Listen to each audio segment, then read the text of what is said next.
Ok, bueno, les doy la bienvenida a esta clase, la número 26 del primer semestre de 2021 de ADI, ya donde estamos revisando el último tópico del curso, que es análisis de regresión lineal, revisando conceptos que comenzamos a ver la clase pasada, ayer, ¿ya? Y en particular hoy nos vamos a referir un poco más en detalle acerca del problema de mínimos cuadrados, ¿ya? Vamos a hacer algunos ejemplos y vamos a ver distintas formas de resolverlo, ¿ya?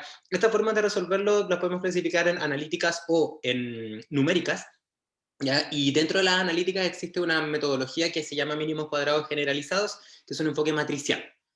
¿Ya? Entonces vamos a ver un poco álgebra de matrices, si bien por encima, y luego vamos a aprender a usar el álgebra de matrices en Excel, ya que es el objetivo, ya para que tengan también una herramienta extra, aparte por supuesto de recordar cómo se usa Solver. Ya recuerden que tienen la confianza y espero que si tienen dudas me pregunten para que sí podamos discutir sobre los distintos temas. El objetivo de la Ujú. clase es básicamente presentar una metodología de resolución del problema de mínimos cuadrados, ¿ya? Y presentar la metodología asociada a distintos enfoques, como les decía, que se pueden dar, en particular el enfoque analítico, que lo vimos en la clase pasada y lo vamos a volver a revisar, ¿ya? Porque el concepto es bueno reforzarlo, ¿ya? Y el segundo es el ejemplo numérico. Francisco me pregunta en qué parte del aula está el ejemplo. Está en las noticias y aviso. Lo envié en las noticias y aviso, creo. Sí, lo mandé en noticia aviso, dice datos clase 26. Eso, de nada, Francisco. Entonces vamos a ver estos métodos que les comentaba. Entonces partimos con la motivación que, como les comentaba la clase pasada, ya que básicamente sigue la misma lógica. Cuando tenemos resultados experimentales, la idea es extraer la información asociada a estos resultados experimentales, puesto que básicamente planificamos una experimentación de manera activa, o sea, modificamos las variables controladas y medimos las variables dependientes, medidas por supuesto, que tienen, recuerden, asociado un ruido de experimentación, ¿ya? Y por lo tanto podría existir información asociada a una posible, a una eventual dependencia o relación entre las variables independientes controladas U y las variables dependientes, las cuales son medidas YN, ¿ya? Y la idea es sintetizar esa información usando una expresión matemática que conocemos como modelo, ¿ya? Recuerden que para identificar un modelo, ya que es una herramienta matemática que permite predecir el comportamiento esperado de un sistema, que esto lo vimos ayer, básicamente podemos identificarlo de manera bien genérica con esta notación súper compacta que aparece acá, donde yo tengo la respuesta predicha de mi modelo, por eso está la P ahí, y la M va a ser de medido,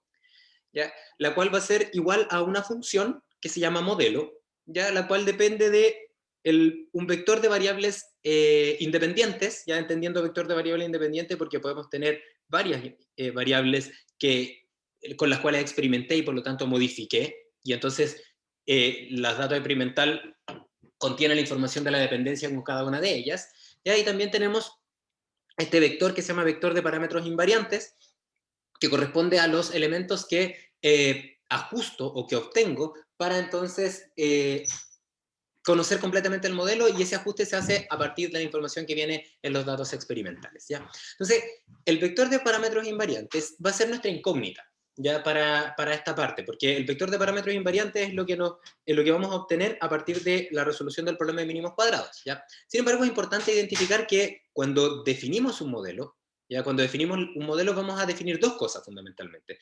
Habíamos conversado que una cosa era la forma asociada a cuáles eran las relaciones que van a existir entre las variables independientes, y la otra era los parámetros asociados. Ya hicimos un ejemplo ayer para entender ese concepto, donde teníamos un modelo exponencial y lineal, ambos tenían el mismo número de parámetros, pero eran distintos. Entonces, distintos eran porque su forma era distinta, las relaciones matemáticas que transformaban la variable independiente en variable dependiente eran distintas, pero el número de parámetros era el mismo. ¿Ya? Ok, entonces, dicho eso, habíamos conversado ayer que el modelo que vamos a revisar es un modelo que se llama modelo de regresión lineal, ya que es súper, no es solamente, no se queda en un solo caso, sino que es bastante general, eso es bastante general, ¿ya? Y básicamente lo vamos a analizar porque, como les digo, conversaba ayer, era lo más sencillo de analizar, y también porque básicamente para entender conceptos de regresión es súper bueno tener este primer acercamiento a lo que es lineal. Y lineal lo entendíamos como lineal en los parámetros, ¿ya? Es importante identificar eso, ¿ya? Porque nos estamos enfocando acá en el problema de regresión en los parámetros, porque son esas las incógnitas, ya que queremos identificar. Por lo tanto, la linealidad estará referida, en este caso, a la incógnita, en este caso, los parámetros. ¿Ya? Entonces, un modelo lineal se puede expresar de manera general de esta manera, ya donde yo tengo distintos términos que son parámetros que multiplican a las variables independientes o a una relación de variables independientes, que también puede ser, y lo vamos a ver en un momento, qué significa eso. Y básicamente tenemos una multiplicación cada una de estas variables independientes o relación de variables independientes por uno de los parámetros que componen el modelo. No existe una relación no lineal con respecto a los parámetros. Y por supuesto acá también podríamos considerar un intercepto. Ya también podría estar un intercepto. Imagínense que vamos a, por ejemplo, borrar este beta 0 u0 y vamos a poner simplemente esto que está acá. Entonces de esta forma sí tenemos intercepto más la pendiente con respecto a cada una de las variables independientes. ¿Ya? Entonces, cuando realizamos el ejercicio de identificar los parámetros, lo que queremos hacer es calcular las incógnitas, en amarillo, ¿ya? Tales que el valor predicho se parezca a lo que yo obtuve experimentalmente. Es decir, que la distancia que hay entre el valor medido y el valor predicho sea mínima. Las distancias son rectas y como las rectas pueden ser positivas o negativas, las elevamos al cuadrado. ¿Ya? Una forma de representar eh, esta distancia también tiene que ver con la definición del error de predicción.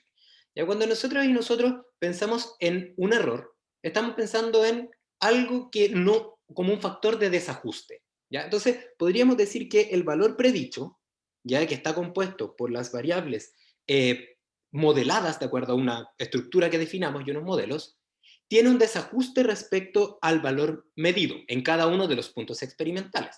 Ya podríamos decir acá que mis puntos experimentales son m, ¿se acuerdan de esto que yo les comentaba de acá? Que tengo entonces m experimentos y entonces tengo m corridas experimentales.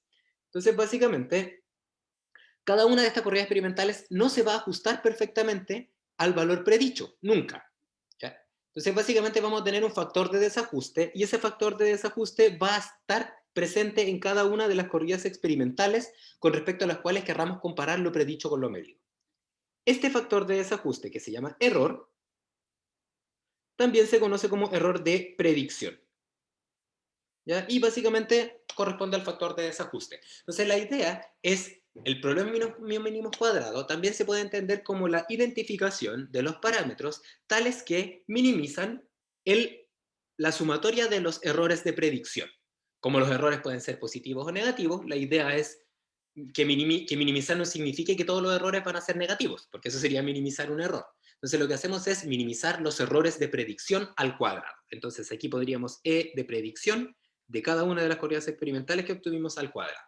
Entonces este problema corresponde al problema de regresión para obtención de los parámetros o problema de mínimos cuadrados. ¿Ok? Para obtener los parámetros, ya tenemos que entender que básicamente este problema de optimización implica que cambiar los parámetros de un determinado modelo va a modificar el error de predicción, lo cual es de esperar considerando que afecta a este desajuste, ¿no es cierto? Ahí están esos parámetros que si yo los voy modificando, como el Y medido se mantiene constante, el error de predicción va a ir cambiando. Entonces los parámetros afectan al error de predicción y por lo tanto podemos encontrar un conjunto de ellos, un valor asociado a este conjunto de parámetros, este vector de parámetros, que hace que este error de predicción al cuadrado sea mínimo, sea el más bajo posible. Pero ojo, aquí hay que tener algo presente. Para todos los efectos, la estructura del modelo está fija. ¿Qué significa que está fija? Que yo, para poder resolver el problema de mínimos cuadrados, tengo que definir algo que va a tener tengo que definir la forma del I predicho. Y lo que vamos a obtener es solamente los parámetros. ¿Ya? Entonces, ¿eso qué quiere decir? Que puedo resolver distintos problemas de mínimos cuadrados con el mismo conjunto de datos, porque básicamente lo que va a cambiar son las estructuras de los modelos. Pero los parámetros se van a estimar para cada una de estas estructuras. ¿Ya? Entonces, para resolver el problema de mínimos cuadrados, la idea es resolver un problema de optimización, ¿ya? Y para resolver un problema de optimización hay dos caminos, un camino analítico y un camino numérico, ¿ya? Un problema de optimización, ¿ya? Por ejemplo, si yo tengo minimizar el valor de x, o sea, encontrar el valor de x que minimiza una función j de x, siendo, por ejemplo, x una incógnita que tiene n elementos, por ejemplo, así. Entonces, para obtener ese valor, podemos decir que el x que hace que esto sea mínimo es aquel tal que cuando yo derivo la función objetivo con respecto a cada uno de los x y lo evalúo en este x óptimo, lo que voy a obtener es que tengo un 0. ¿Ya? Eso es una definición de mínimo, ¿ya? La derivada de una función objetivo con respecto a las incógnitas, evaluado el valor de la incógnita mínimo, hace que esas derivadas sean 0. ¿Ya? Como tenemos distintas incógnitas, entonces esas derivadas tienen que ser parciales, porque básicamente tenemos que ver en todas las direcciones de las incógnitas, tal que se minimice en todas las direcciones de las incógnitas. Si ustedes observan acá, si yo tenía n x1 hasta xn incógnitas, yo puedo derivar con respecto a cada una de estas incógnitas e igualarlas a 0. Por lo tanto, también tengo n ecuaciones. Por lo tanto, tengo un sistema de n por n. ¿Ya? De esta forma, entonces, el problema de optimización se puede traducir en un problema de simulación, en el sentido que lo que hago es despejar los valores para un sistema de n por n. ¿Ya? Así se llama simulaciones, como la forma más genérica de decir eso. ¿Ya? Entonces, básicamente, si tenemos ahora el problema de que queremos encontrar los parámetros que hace que la sumatoria de los errores al cuadrado, que se llama SSR, porque es el acrónimo en inglés de sumatoria de residuos al cuadrado, ¿ya? Sea mínimo, lo que tenemos que hacer entonces es derivar SSR con respecto a cada uno de los parámetros que existen, y entonces, cuando encontremos los parámetros óptimos, o sea, cuando evaluemos esto en beta óptimo, vamos a hacer que todas estas ecuaciones sean iguales a 0. Y aquí vamos a poner, por ejemplo, donde i va desde 1 hasta el número de parámetros, beta. ¿Ya? Entonces tenemos beta incógnitas, beta ecuaciones. Y entonces podemos resolverlo, y aquí vamos a obtener entonces el vector de parámetros óptimos. ¿Ya? Y básicamente, esta forma de resolver se puede, entonces, separar en una forma analítica y una forma numérica. Para el caso de la regresión lineal, la forma analítica tiene una solución lineal. Es bastante sencilla de obtener. ¿Ya? En el caso de algún problema que es no lineal, es mucho más compleja, y ahí podemos entonces pasar directamente a los métodos numéricos. Entonces, vamos a decir que los métodos numéricos son más aplicables porque porque admiten tanto problemas lineales como no lineales, y por otro lado los problemas lineales son más fáciles de obtener los parámetros, puesto que podemos seguir las dos modalidades, tanto la analítica como la numérica. ¿Ya? Y cada uno, por supuesto, tiene su mérito. ¿Ok? Entonces, vamos entonces a definir que esta va a ser la condición para encontrar el valor de los parámetros que resuelven el problema de mínimos cuadrados. Que la derivada con respecto a cada uno de los parámetros sea 0, lo que también se puede escribir como un campo vectorial, como que el gradiente de la sumatoria de los residuos al cuadrado con respecto a cada uno de los parámetros sea igual a 0 vector, siendo ese 0 vector tamaño desde 1 hasta el número de parámetros.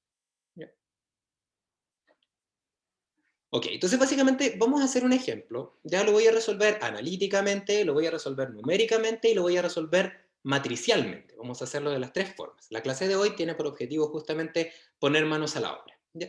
Y eso lo vamos a hacer entonces, vamos entonces a revisar los tres métodos con este ejemplo que aparece acá, que básicamente dice que se requiere obtener una relación funcional que permita predecir el valor del caudal que pasa por una placa orificio.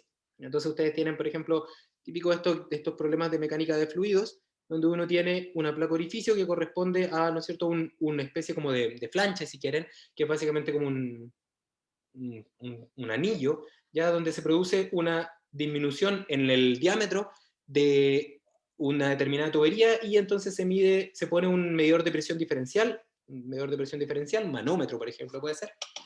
Ya, y básicamente lo que hacemos es luego correlacionar las medidas del caudal que registré en un experimento con respecto a la diferencia de presión. ¿Por qué queremos hacer eso? Porque luego lo que hacemos es, entonces, en vez de medir caudal, medimos diferencias de presión, y eso lo relacionamos con los caudales. Entonces, los experimentos típicos que se hacen tienen que ver con modificar el caudal que ingresa a la placa orificio, y entonces registrar ese caudal en conjunto con la lectura del medidor del sensor de presión diferencial, ya con el delta P. ¿Ya? Y básicamente eso lo hacemos un número de veces, ya que tiene que ser siempre mayor al número de parámetros, porque a lo contrario quedaríamos sin grados de libertad suficiente para encontrar los parámetros, ¿ya? Y básicamente entonces tendríamos los datos experimentales que los vamos a utilizar para ajustar el modelo. En este caso, la estructura del modelo tiene esta forma. Tiene un beta 1 por un U1 más un beta 2 por U al cuadrado. ¿Es este un modelo lineal? Entonces la respuesta ahí es depende. ¿Depende de qué? Depende si estoy pensando en linealidad con respecto a las variables independientes o con respecto a los parámetros. En este caso en particular, nuestro problema es lineal con respecto a los parámetros, porque entre ellos solamente existen relaciones lineales, están multiplicadas por un u. ¿Ya? No están multiplicando parámetros, ni elevando al cuadrado, ni exponenciando, nada. ¿Ya? Entonces básicamente está dentro de los problemas de regresión lineal. ¿Ya? Un polinomio está dentro de los problemas de regresión lineal, entonces, y básicamente lo que vamos a hacer es encontrar los parámetros del problema de mínimos cuadrados de manera analítica. Entonces, si consideramos esto, ya lo que tendríamos es que queremos resolver el problema de minimización, que básicamente encontrar los parámetros beta 1 y beta 2 que hacen que la sumatoria de los residuos al cuadrado sea igual a 0. Y para eso entonces vamos a derivar con respecto a beta 1 y con respecto a beta 2. ¿Ya? Acá puede parecer algo un poco extraño porque uno dice, pero ¿cómo vaya a derivar? ¿Cómo va a derivar este señor con respecto a beta 1 si acá no aparece nada explícitamente con respecto a beta 1? Entonces aquí tenemos que acordarnos que el Y predicho es una consecuencia de un modelo y dentro del Y predicho están los parámetros. ¿Ya? El Y predicho entonces, por ejemplo, ese Y predicho sub i se puede entender como el valor que me entrega el modelo para cada una de las corridas experimentales I1, I2, hasta el Y10 en este caso. ¿Ya? Entonces, tenemos 10 Y predicho y en cada uno de ellos está beta 1 y beta 2. ¿Ya? Y el problema de mínimos cuadrados es la sumatoria de ellos. ¿Ya? Entonces, minimizar eso implica que tengo que derivar con respecto a beta i una sumatoria de términos que tiene el y medido, que es un valor constante para todos los efectos con respecto a los parámetros, porque esos valores que están medidos, en este caso el caudal, ya fue medido, ya no va a cambiar, ¿ya? Menos el y predicho, y en el y predicho entonces es donde van a aparecer los betas, ¿ya? Elevado al cuadrado. Y ahí esto lo tenemos luego que igualar a 0 para entonces despejar los parámetros. ¿Ya? Y entonces lo podríamos entonces identificar y resolver. Y para resolverlo entonces lo que tendríamos que hacer es, bueno, básicamente al momento de derivar identificar cómo va a aparecer la derivada. Entonces si derivamos con respecto a beta 1, lo que vamos a hacer es derivar una sumatoria con respecto a beta 1. Sumatoria de un valor medido menos este término, ya directamente reemplazado. O sea, sería un beta 1 por ui menos beta 2 por ui cuadrado, y esto es al cuadrado. ¿Ya? Entonces la derivada de este término, ¿ya? Aparecería entonces con respecto a beta 1, lo que va a aparecer es que siempre acaba de ser igual. Esto es como súper estándar. Lo primero que hacemos es, pero tenemos que aplicar siempre la regla de la cadena porque tenemos un cuadrado acá. Entonces lo primero que va a aparecer es un 2 por una sumatoria de términos que está el y medido de i menos beta 1 u1, ui, perdón, menos beta 2 ui cuadrado, ¿ya? Porque es la regla de la cadena, y ahora vamos a multiplicar por la derivada de lo de adentro, en este caso beta 1, que corresponde a menos ui. O sea, esto va a estar multiplicado por menos ui. Y eso va a ser igual a 0. Y ahí tenemos la derivada con respecto a beta 1. Y si la hacemos con respecto a beta 2, va a ser 3/4 de lo mismo, en el sentido de que voy a volver a derivar, va a aparecer de nuevo en este caso el término de la derivada de la regla de la cadena, o sea, esto es como bien estándar, va a aparecer en ambos casos la misma sumatoria, pero ahora en vez de multiplicar por un menos ui, vamos a multiplicar por un 2, perdón, no por un 2, por menos ui al cuadrado. Y eso es multiplicado por. Eso es igualado a 0.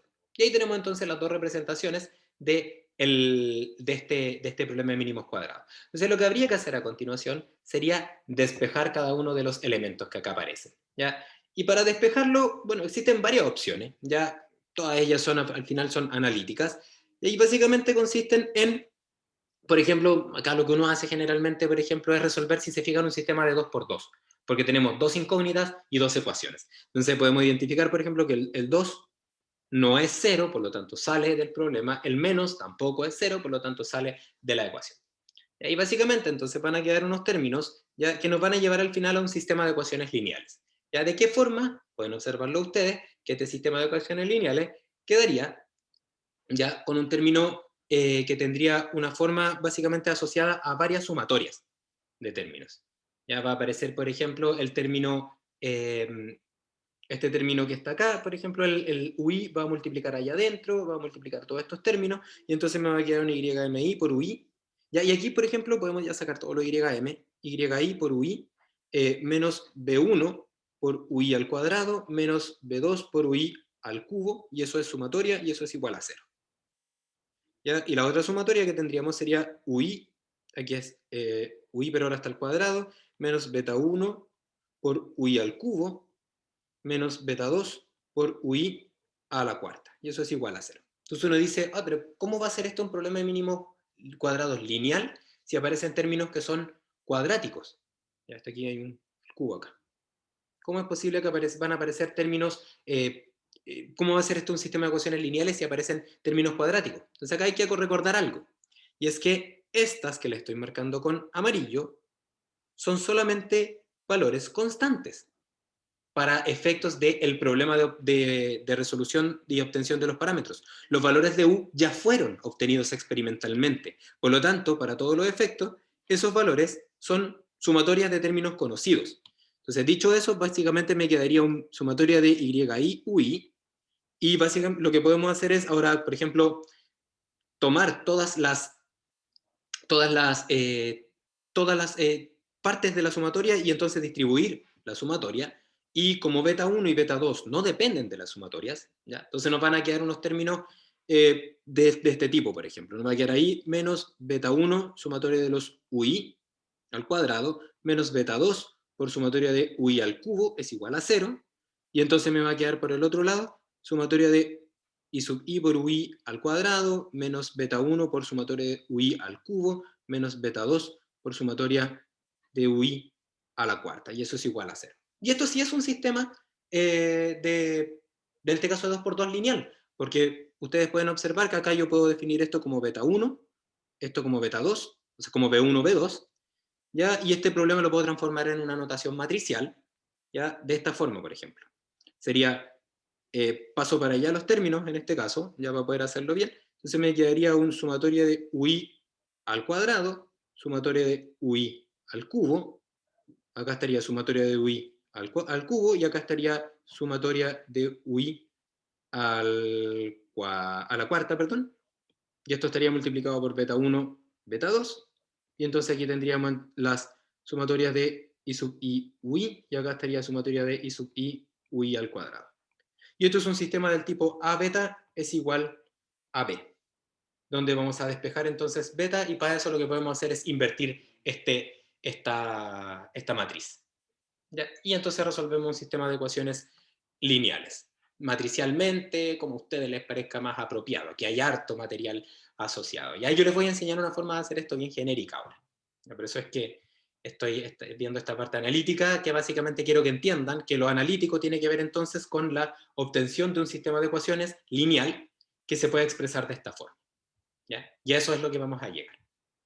¿Ok? Entonces acá no hay otra cosa más que un poco de álgebra. Derivar una función, igualarla a 0 y entonces despejar las incógnitas. Punto. ¿Ya?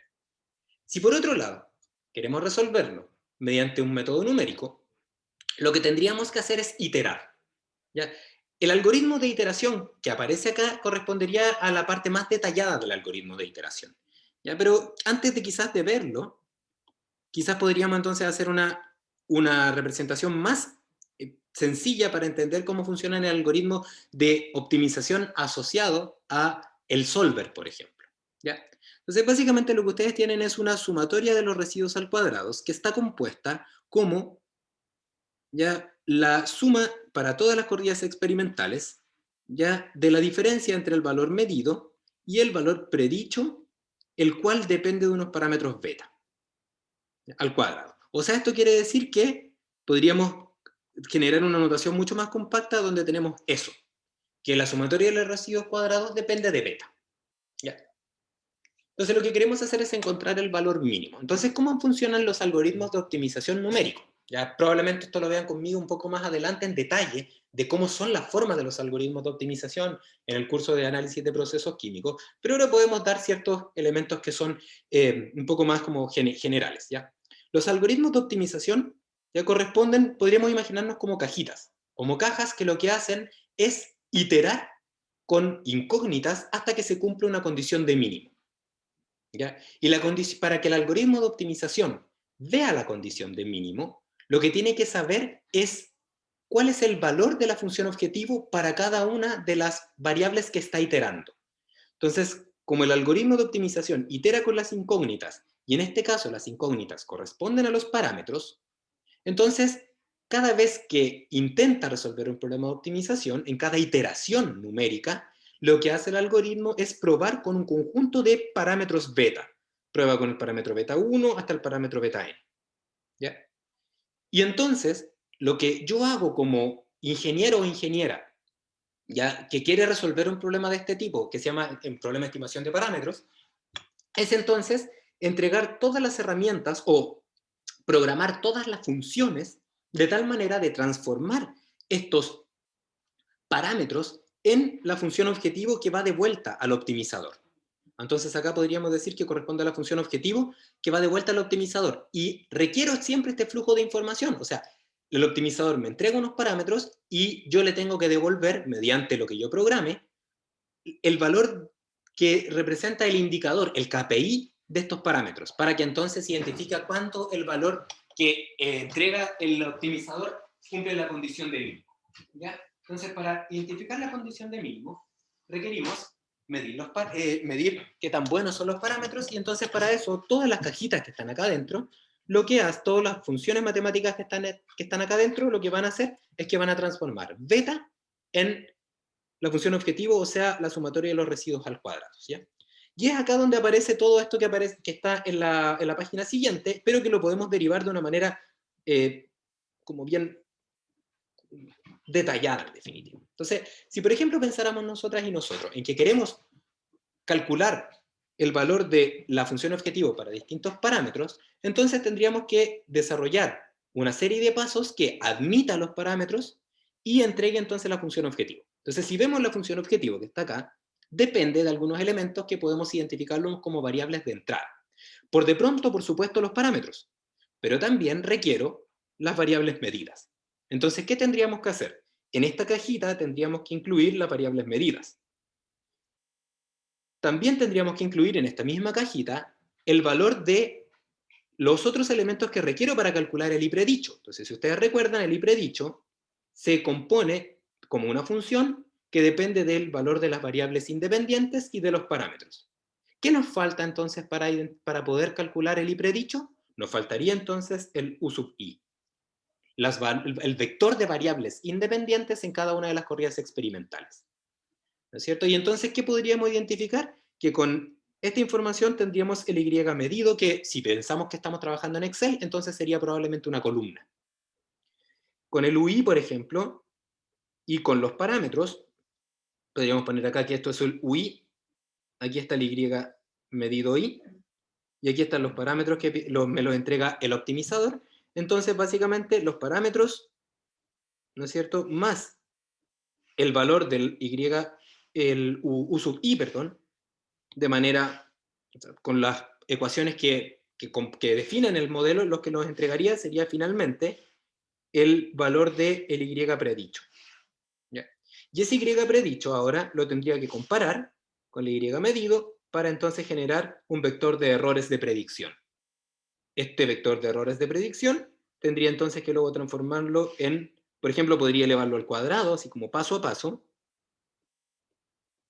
y entonces lo que tendría luego que hacer sería hacer la sumatoria. Y eso sería lo que saldría de esta caja.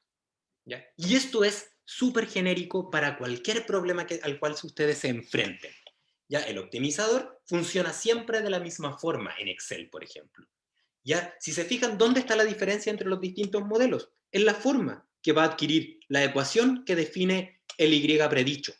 Si, por ejemplo, estoy trabajando con regresión lineal, va a ser una forma polinomial. Pero si estoy trabajando con una exponencial, entonces van a tener que meter ahí unas exponentes y punto. Y eso es todo. ¿Ya? Entonces esto guárdenselo en un cajón porque les va a servir de ahora en adelante. De hecho, en sus cursos posteriores, por ejemplo, en reactores que generalmente estiman cinéticas, se hace de esta manera, siempre. Siempre es igual. Solamente lo que tienen que recordar, eso sí, es que la comparación se hace entre la variable medida y la variable predicha.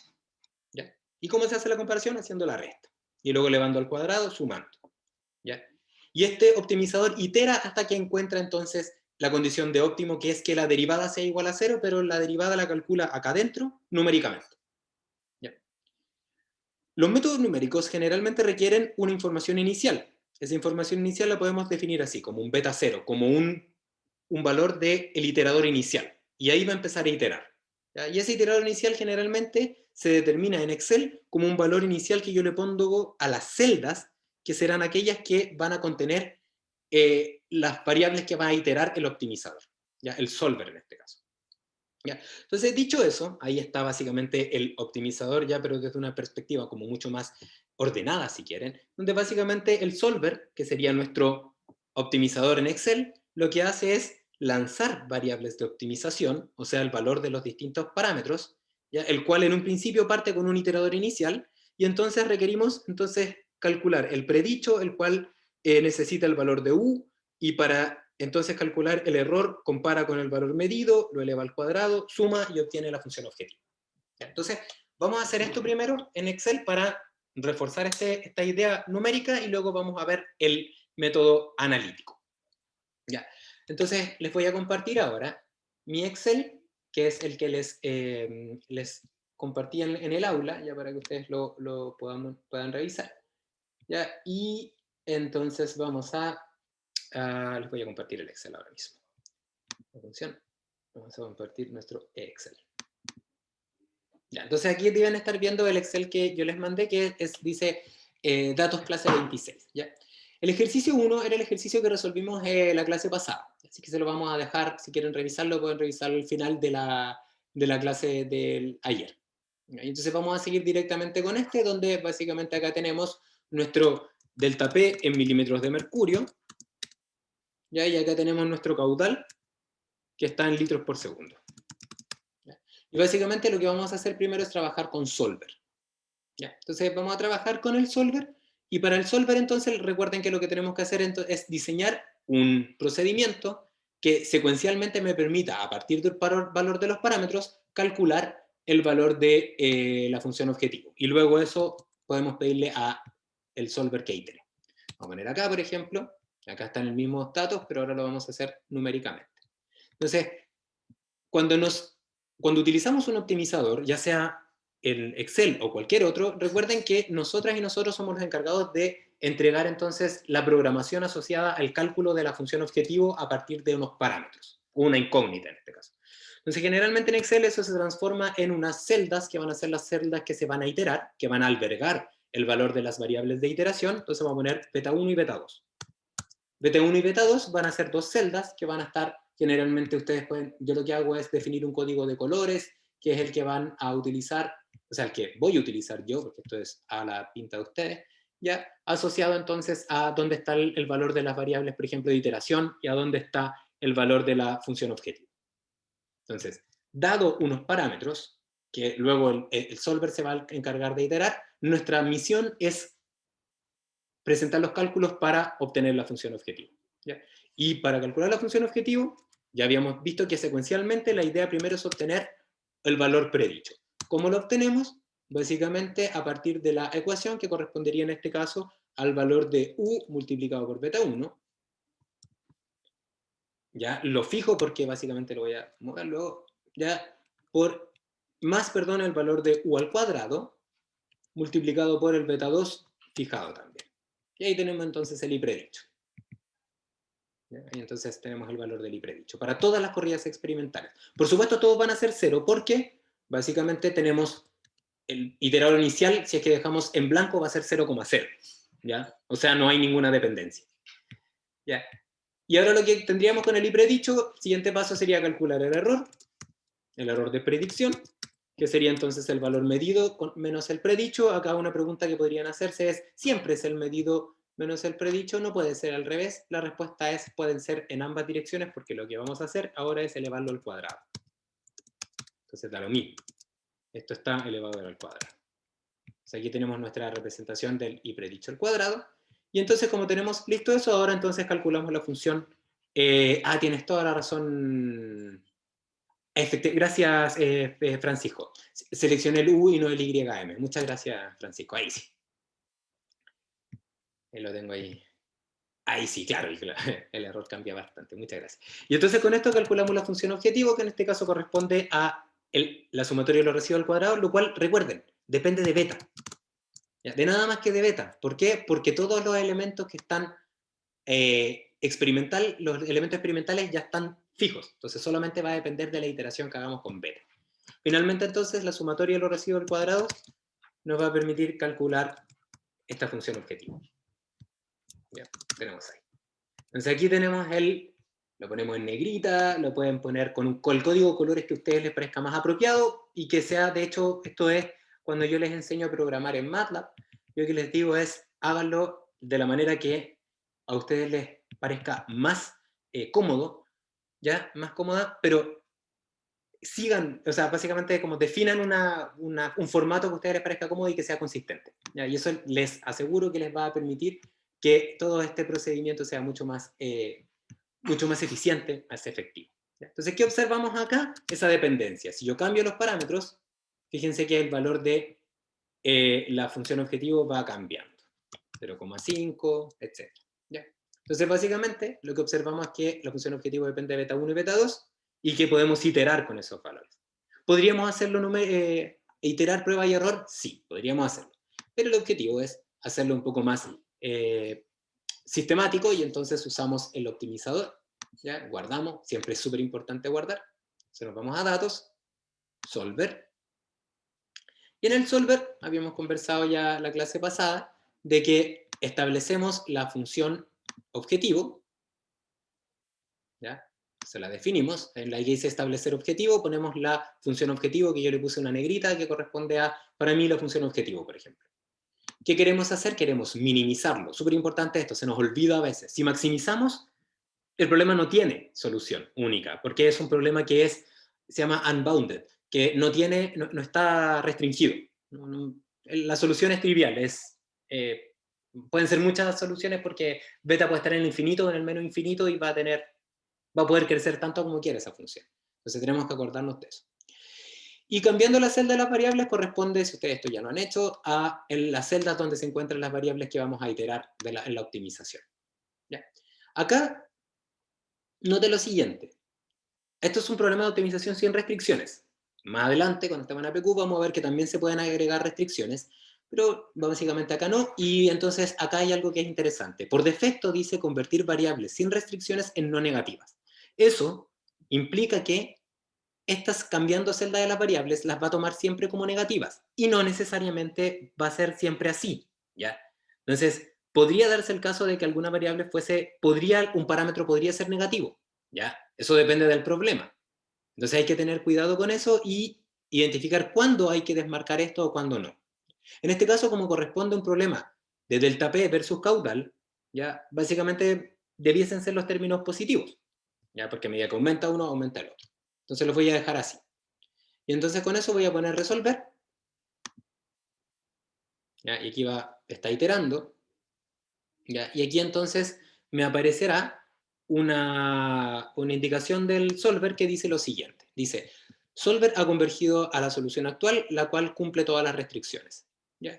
Y básicamente nos pregunta si queremos conservar la solución o restaurar los valores iniciales. ¿Ya?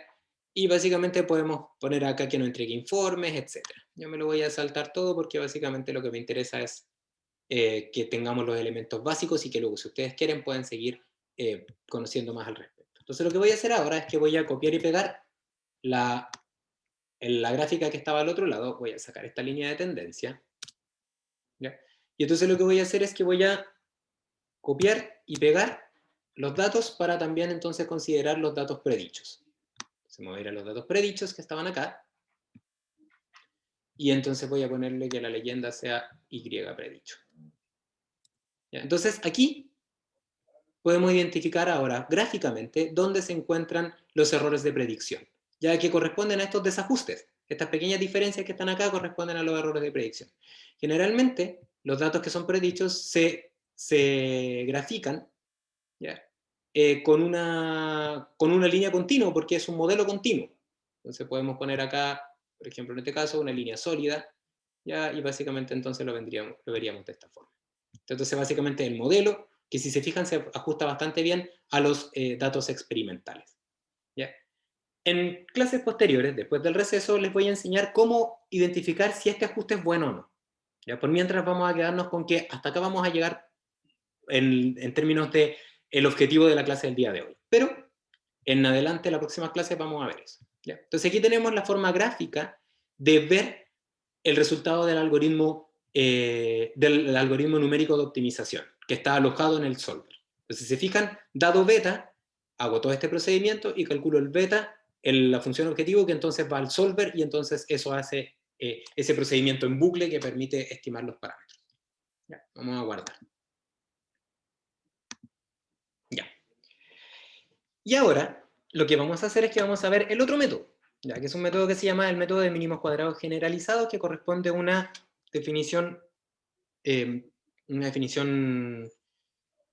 analítica de este método, de la solución general analítica, ya, para no solamente esta solución que sirve solamente para este modelo, sino que para todos los modelos, de inmediato.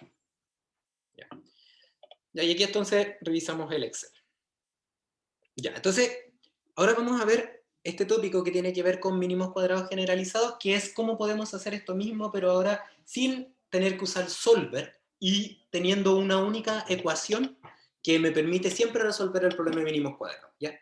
Entonces, para eso, lo primero es identificar que cuando tenemos una regresión lineal, siempre, siempre, siempre vamos a poder transformar nuestro problema de regresión lineal en esta ecuación, en la que ustedes están viendo ahí, arriba, cualquiera. Ya, cualquier problema que es lineal en los parámetros se puede representar así. Por ejemplo, si ustedes vieran este modelo, ya que es una parábola, que tiene una sola variable independiente, se puede representar de la manera general, esta es la forma general, simplemente definiendo, por ejemplo, que U2 es igual a U cuadrado. Si yo hago eso, entonces ahora me aparece beta 0 más beta 1 U1 más beta 2 U2. Y entonces tenemos la definición de una variable auxiliar, nos permite entonces transformar una parábola en la forma general de mínimos cuadrados, lineales. ¿Ya? Si por otro lado tenemos, por ejemplo, un modelo que tiene interacciones binarias, como este que está acá, si ustedes observan, si yo lo que hago es definir una variable auxiliar U3 como U1 por U2, entonces vamos a llegar a una representación que es del tipo beta 0 más beta 1 U1 más beta 2 U2 más beta 1 2 U3. Y entonces nuevamente tenemos esa forma general.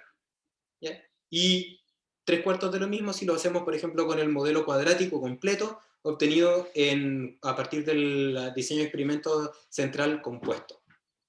Básicamente acá definiríamos U3, acá tendríamos U4 y acá tendríamos U5. Entonces, para un problema de regresión lineal, mediante una transformación, una definición de variables auxiliares, podemos transformar esto en una forma general, una forma canónica de representarlo. Incluso, por ejemplo, cuando tuviésemos un modelo, por ejemplo, como el que les muestro ahora, y es igual a beta 0 por la exponencial de, por ejemplo, U. Este modelo también se puede representar de la manera general. Lo único que tengo que hacer es definir una variable auxiliar U1, por ejemplo, que es la exponencial de U. Y entonces me va a crear Y es igual a beta 0 por U. ¿Ya? ¿Por qué es eso? Porque es lineal en los parámetros. ¿Ya? Entonces, básicamente, cualquier modelo que sea lineal en los parámetros va a llegar a tener esa forma. Eso es lo primero. Entonces, como siempre voy a tener esta forma, ¿ya? Yo quizás puedo entonces transformar esto en una representación compacta y general que me permita entonces resolver el problema de mínimos cuadrados solamente una vez y siempre aplicar la misma ecuación para luego obtener los resultados, ¿ya? Porque básicamente la generalización del problema de mínimos cuadrados nos permite entonces obtener solamente una ecuación, que siempre la vamos a usar, ¿ya? Y para eso entonces podríamos utilizar un poco de notación vectorial, ¿ya? Y matricial, y recordar, por ejemplo, que esta multiplicación de dos términos, ya ustedes, por ejemplo, acá tienen un beta 0 por un 1, un beta 1 por U1, un beta 2 por U2 y un beta k por UK. ¿ya? Eso corresponde a un producto interior entre dos vectores. Un vector que tiene parámetros y un vector que tiene u's, tiene los valores de u. ¿Ya? Básicamente el producto interior se puede ver como algo como esto, fíjense. Como un vector que es un vector ancho por un vector que es largo. ¿Ya? Si observan, por ejemplo, si yo a este vector ancho le pongo 1, le pongo u1, u2 y le pongo u sub k, y al vector, el vector largo, el vector columna, le pongo beta 0, beta 1, beta 2 y beta k, entonces esa multiplicación corresponde al producto interior. ¿Ya? Y ese producto interior básicamente lo que me va a entregar es 1 por beta 0, u1 por beta 1, u2 por beta 2, hasta más, por supuesto, uk por beta k. O sea, eso es beta 0 más beta 1, u1 más beta 2, u2 más beta k, u sub k. Más puntitos, puntitos. Entonces, si me siguen, lo que vamos haciendo es que la transformación de cualquier problema mediante la definición de variables auxiliares nos permite identificar siempre una forma general de representar, y esa forma general de representar tiene una notación vectorial bien compacta, bien chiquitita, que nos va a ayudar a resolver este problema solamente una vez. ¿Ya? Si pensamos de repente que no nos gustan las matrices son súper útiles. ¿Ya? Toda la álgebra lineal es utilísima. De hecho, toda la gente que trabaja con la pandemia y con modelos predictivos básicamente utilizan, entre otras cosas, esta herramienta. ¿Ya? Ok, entonces, lo que tendríamos acá sería que el valor de la variable predicha se puede representar como una multiplicación de dos vectores, un vector chato y un vector largo. ¿Ya? Y ahora si le ponemos, por ejemplo, que el valor de las variables predichas ya las podemos definir para cada una de las corridas experimentales, entonces esto se podría aplicar para cada una de las corridas experimentales. ¿Ya? Entonces, para cada una de las n corridas experimentales, lo que yo podría tener sería lo siguiente. Fíjense, yo podría tener un YP para la primera corrida experimental como el U de la primera corrida experimental por beta. Y hasta la última corrida experimental M va a ser igual al U en la corrida experimental M por beta. ¿Ya? Entonces, si observan, ¿ya? Esto lo que estoy haciendo acá es definir el valor de la variable predicha para cada una de las corridas experimentales.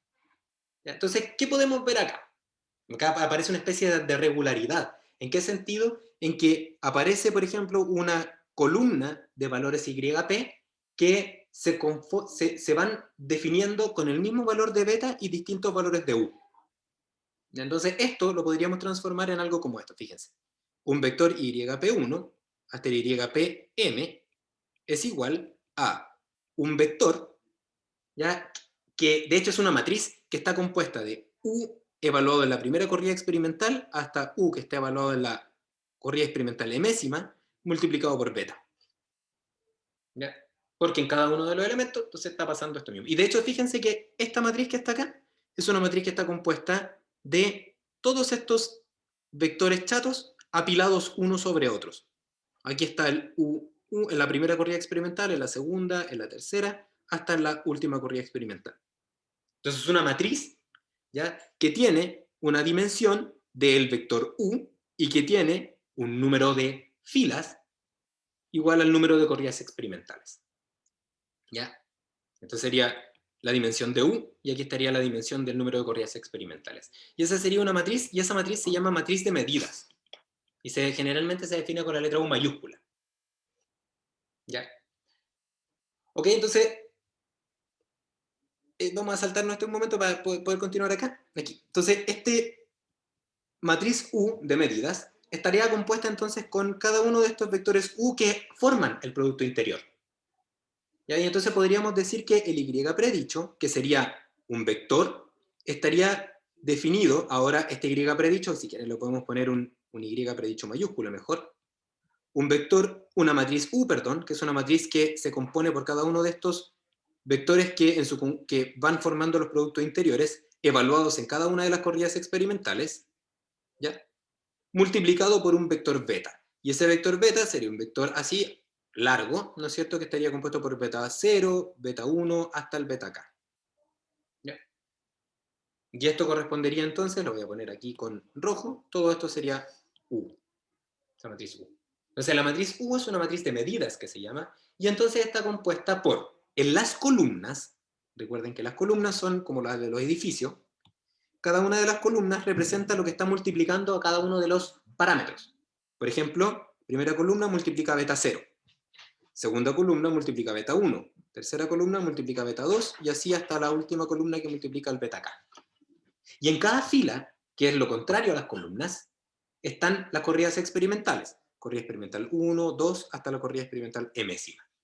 Entonces, esta matriz U es una matriz que solamente contiene números, y esos números son la información asociada a las variables independientes. ¿Ya? Entonces, la matriz U multiplicada por el vector beta, lo que me entrega es un vector de parámetros YP, y ese vector de parámetros YP es un vector que está compuesto por el YP en la corrida experimental 1 hasta el YP en la corrida experimental mésima, hasta la última. Entonces, la multiplicación de estos elementos es una representación como muy compacta de todos los valores predichos que hay, de inmediato. ¿Ya? Entonces, vamos a trabajar con esa idea. Entonces, aquí podríamos identificar, como resumir lo que yo les acabo de contar. El vector YP, que es un vector columna que está compuesto de todos estos elementos, se puede formar a partir de la multiplicación de la matriz de información por el beta. ¿Ok? Entonces, ¿qué podemos sacar de acá? Que para distintos valores de beta, voy a obtener distintos valores de la variable predicha de inmediato en todas las corridas experimentales. ¿Ya? Una pregunta que puede aparecer acá, y que está súper bien, es ¿qué pasa cuando yo tengo un modelo que no tiene intercepto? O sea, que el intercepto es 0. Por ejemplo, un modelo como este, Y es igual a beta 1, U1, más beta 1, 1, más beta 2, U, lo voy a poner tal como está acá, U más U cuadrado, que era el que estábamos viendo en el ejemplo. ¿Ya? Entonces acá ya sabemos que acá podemos definir U cuadrado como U2, y entonces tendríamos una forma Y predicho, es igual a beta 1 U1 le ponemos, pongámosle 1, más beta 2 por U2. Si observan, acá no existe beta 0. ¿Ya? Entonces, ¿se podrá hacer esta misma idea para un problema que no tiene intercepto, o que el intercepto está ya fijo en 0? Sí, no hay ningún problema. ¿Cómo se hace? Básicamente, recordar que esta matriz de medidas, cada una de las columnas representa algo que está multiplicando cada uno de los parámetros. Entonces, el 1 que aparece en la primera columna es porque cuando existe un intercepto, en cada uno de los y predicho, el intercepto está multiplicado con 1. Pero si no hay intercepto, entonces esta columna no va, y todo el resto aplica igual. O sea, en este caso, para el ejemplo que estábamos haciendo, la matriz U estaría compuesta por dos columnas, aquella que multiplica el beta 1 y aquella que multiplica el beta 2, y por 10 filas. ¿Por qué? Porque teníamos 10 corridas experimentales. Y aquí entonces estaría el delta P para la primera corrida experimental, para la segunda, hasta la 10ª corrida experimental, y acá estaría el delta P al cuadrado para la primera corrida experimental, para la segunda, hasta la corrida experimental 10ª. Y con eso entonces podemos armar nuestro Y predicho. ¿Ya? Entonces, una vez que tenemos esta idea clara, recordar entonces ahora que nuestro objetivo es minimizar la sumatoria de los errores al cuadrado. Entonces, cuando trabajamos en Excel es como un poco natural el pensar que si yo tomo una columna de una tabla, esta columna también se puede entender como un vector. Entonces sería el vector de medidas. ¿Ya? Entonces tenemos por un lado el vector de predichos y por el otro lado tenemos el vector de medidos. Entonces, ¿qué podríamos hacer? Podríamos tomar el Y medido y podríamos restarle el vector del Y predicho, el cual, como yo les comentaba, se forma con U multiplicado por beta. ¿Ya?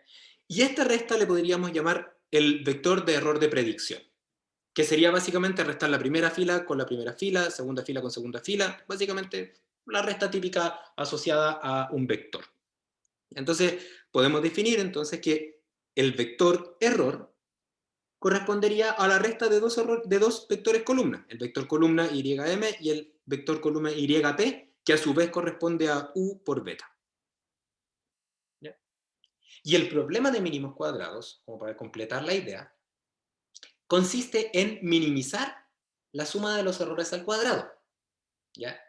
Y si ustedes recuerdan, la sumatoria de los errores al cuadrado consiste en sumar componente a componente cada uno de los elementos de este error, ¿ya? Y eso, vectorialmente, se puede entender como el producto interior entre el vector error y el mismo, ¿ya? O lo que es lo mismo, la multiplicación entre el error transpuesto por el error, ¿ya? ¿Y cómo se ve eso? Fíjense, si el error está dado por este conjunto de errores, entonces el error transpuesto, errores en cada una de las corridas experimentales me refiero, entonces el error transpuesto será en cada una de las columnas para una fila el error que les estoy mostrando acá.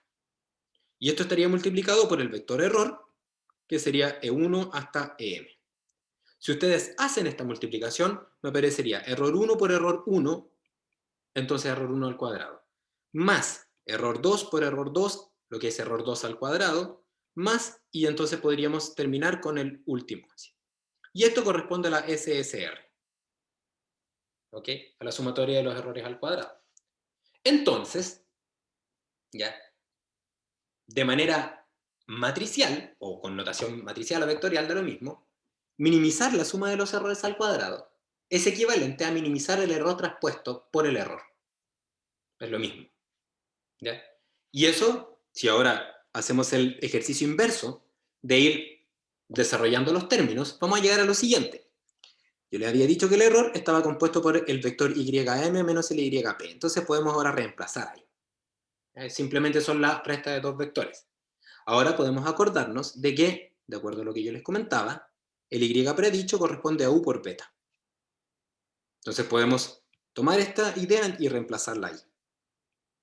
Y finalmente, entonces, podemos tomar básicamente los elementos asociados a este problema y entonces distribuir los términos y básicamente, bueno, algunos datos que son relevantes. Cuando transponemos, aparece entonces la traspuesta acá, y cuando tenemos una multiplicación, entonces aparece traspuesta de una multiplicación es la multiplicación en el sentido inverso, traspuesto cada uno de los términos. O sea, aparecería esto beta traspuesto por u traspuesto, así. Ya, eso es lo que pasa. Y luego lo que podemos hacer es distribuir los términos entre los dos binomios. Y ahí básicamente entonces quedaría este traspuesto por este, que es este término que ustedes están viendo ahí. Ya lo voy a ir marcando con colores para que se vea. Luego sería el ym traspuesto por el v, ahí está entonces este término. Luego aparecería con el color, por ejemplo, azul, el este u traspuesto por beta traspuesto, o sea, en el sentido inverso, o sea, beta traspuesto por u traspuesto multiplicado por ym, que es este término que les estoy mostrando ahí, en azul. Y finalmente aparecería el último término, que estaría compuesto por, en verde, la multiplicación entre eso traspuesto por ese mismo. Como tiene signo negativo, por negativo, entonces queda positivo y sería ese término que ustedes ven. ¿Ya? Esto es álgebra, de la más sencilla, que puede que de repente la hayamos olvidado, lo cual está bien, no pasa nada, porque lo que uno no usa se olvida. Y aquí la idea mía es recordárselo, ya. Y entonces este término corresponde a la sumatoria de los residuos al cuadrado, pero ahora de una manera matricial y que siempre se puede llegar a esta forma a partir de cualquier problema de regresión lineal. Entonces, como eso es así, lo que podemos hacer es derivar solamente una vez esta función genérica y luego usar el resultado. ¿Ya? Y entonces tendríamos que derivar con respecto a beta e igualar a 0. Y entonces despejar beta. ¿Ya? Y eso sería. ¿Ya? Ahora, ¿qué cosas van a aparecer? Ya que como para que no se le... no se... no nos asustemos. ¿Ya? Derivar esto con respecto a beta es algo que puede ser un poco más complejo y no tienen por qué aprendérselo. ¿Ya? No me interesa que ustedes se acuerden de eso porque yo les voy a entregar el resultado simplemente. ¿Ya? Pero unos elementos relevantes son los siguientes. ¿Ya? Como para entender un poco los elementos que aparecen. Primero, estos dos términos que les marco en verde, uno es el traspuesto del otro. ¿Ya? Si yo, por ejemplo, aplico la traspuesta acá, ¿ya? Entonces esto me va a quedar beta traspuesto por u traspuesto por y.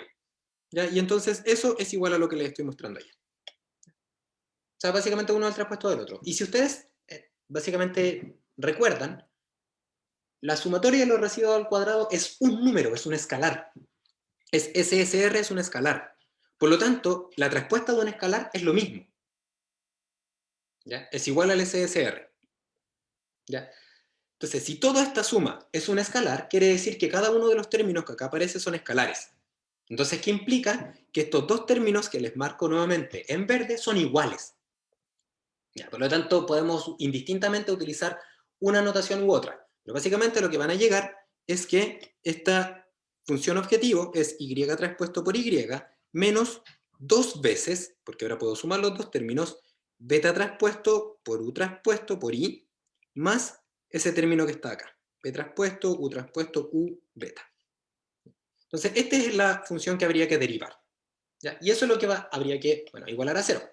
¿Ya? Y la derivada de esto, bueno, la derivada así como a grandes rasgos, este primer término se va a cero porque no depende. ¿Ya? Este término que viene a continuación, que les marco ahí, se va a ir el beta, porque estoy derivando con respecto a él. ¿Ya? Y acá en este término que está acá, en el último término, el término final, ¿ya? La derivada de ese término, ¿ya? De este beta transpuesto por u transpuesto, u y beta, es equivalente a la derivada de algo al cuadrado. O sea, aparece un 2, porque es beta transpuesto por beta, finalmente quedan los beta al cuadrado. ¿Ya? Entonces por eso aparece ese 2. Y luego aparecería la derivada, que sería u transpuesto por u por beta. Esa sería la derivada. Entonces, esa ecuación estaría la derivada, y entonces la derivada que yo obtendría del problema de mínimos cuadrados generalizados, ¿ya?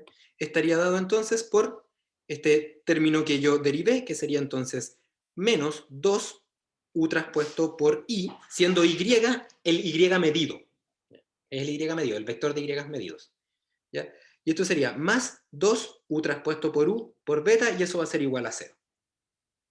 ¿Ya? Y acá básicamente que vamos a tener en limpio que el 2 no es 0, por lo tanto sale de la expresión.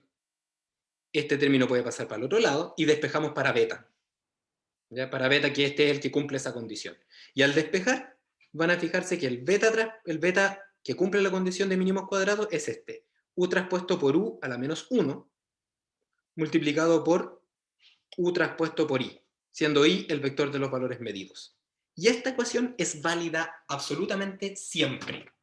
Siempre, siempre, siempre. Si se fijan, lo único que necesitan es formar la matriz U y obtener el vector Y medido, que es algo que conocen de a priori. Entonces, básicamente, cualquier problema de mínimos cuadrados lineal se puede resolver de esta forma. ¿Ya? Entonces, de esta forma tenemos una representación general que vamos a utilizar de ahora en adelante para los problemas analíticos. ¿Ya? Y bueno, la idea entonces es ajustar los datos del ejemplo. ¿Ya? Y para eso entonces tenemos algunas funciones que nos van a servir. En este caso, las funciones matriciales que vamos a usar en Excel son la función mmult, la función minversa y la función transponer. ¿Ya? Entonces lo que vamos a hacer, ya, y que por respecto del tiempo voy a grabar una cápsula extra donde voy a resolver el mismo problema que hicimos en Solver, pero ahora con este método analítico. ¿Ya? Les voy a mostrar cómo se hace esto de manera analítica para poder resolver, ya que básicamente correspondería a obtener el problema de, nuevamente, los parámetros de este modelo que es cuadrático, ya con u y un u al cuadrado, pero ahora utilizando el método de los mínimos cuadrados generalizados. ¿Ya? Si ustedes quieren, pueden hacerlo por su cuenta también. De hecho, se los recomiendo. Y también pueden seguir el ejemplo que les voy a subir durante la mañana para que puedan entonces aprender a usar el método de mínimos cuadrados generalizados, pero ahora implementado en Excel. ¿Ya? Entonces, con esto, en esto último terminamos la clase de hoy. Me queda pendiente entonces enviarles el ejemplo de Excel para mínimos cuadrados generalizados. Y entonces terminamos todo lo que es mínimos cuadrados, estimación de parámetros con mínimos cuadrados. Diego Barañado me hace la pregunta del millón. Si esta semana hay ayudantía, sí. ¿Ya? Si recuerdan, el viernes conversamos, yo les decía que íbamos a cambiar las clases de esta semana para alcanzar a ver la materia y luego la ayudantía. Entonces la ayudantía es el viernes. El viernes van a tener el video de ayudantía y las y los ayudantes se contactarán con ustedes para resolver sus dudas. ¿Ya? Igual me las pueden enviar a mí también. Yo también les puedo responder las dudas que requieran. ¿Ya? Entonces, hoy es la última clase de materia, de hecho es la última clase de estimación de parámetros. ¿ya? Lo complemento con la clase, con la aplicación en el ejemplo, y ustedes les queda de actividad para el viernes el ejemplo que vamos a subir, se lo subo antes, de hecho, por si quieren verlo antes, y entonces nos veríamos nosotros y nosotras a la vuelta del receso, ¿ya? Eso, si tienen algún comentario o duda que quieran hacerme. No, se entendió la parte del solver, que me interesa muchísimo que se haya entendido. Sí, bueno, de todas maneras, gracias Francisco. De todas maneras, en la ayudantía les van a resolver los problemas con los dos métodos que vimos hoy. Así que también ahí aprovechen de repasar esos conceptos para que ahí los interioricen. ¿Ya? Les deseo unas muy felices vacaciones, que estén muy bien, que les vaya súper bien en los ramos que están ahí rindiendo sus certámenes y nos veremos a la vuelta. Chao, chao. Chao, profe. Chao, profe. Chao, profe. Adiós.